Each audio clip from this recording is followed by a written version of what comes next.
what a way to kick things off in the Catalan derby. Both teams on 17 points as they go head-to-head on a Saturday. And Xavi without Sid, Pedri, Dembele, no Fati, no Martin Braithwaite, or, of course, Kun Agüero as well. As much as this is a positive start, a good one at home against a local rival, that air can deflate very quickly from that positive balloon if things don't go right.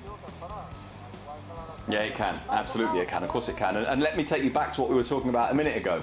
We were talking about the role of Coutinho. Well, maybe Coutinho will get a game this weekend, because you look at the forwards, you look at the players that are available to Xavi Hernandez. The fact that Dani Alves isn't one of them adds to this. And there's no one really to play in those wide positions.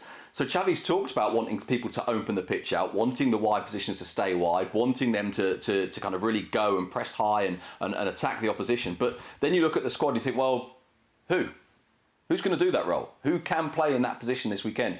And so it wouldn't be a huge surprise, and I realise this is a contradiction in terms, if there was a surprise in the starting 11. If we saw someone from the youth system put into one of those positions, someone young who maybe we haven't seen before put into one of those positions. So I think Xavi is so focused on the positioning of the team that I think that positioning will define his starting 11 as much as the personnel that he has at his disposal.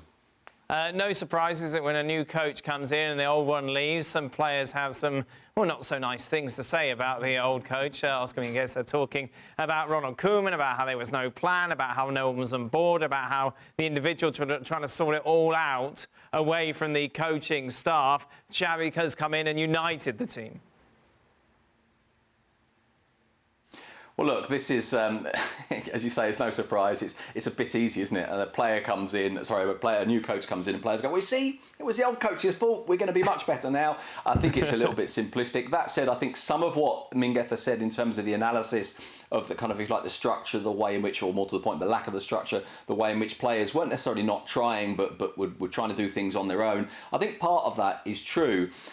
There's a little bit of me that thinks, yeah, but Mingueza was one of those players who actually was given opportunities by Koeman. So it sort of sits a little bit uneasily. For what it's worth, I think Mingueza, in terms of the technical ability that Xavi will look for, is possibly one of the more limited players. And so it may well be that he's one of those that loses out, although, again, time will tell. But yeah, this is always the way. The one that always makes me laugh, Dan, is every time there's a new coach, you get the same newspaper reports that says they're training longer sessions than before. Well, if this really was true, all those incremental kind of training sessions with every new manager, by now they're training 24 hours a day.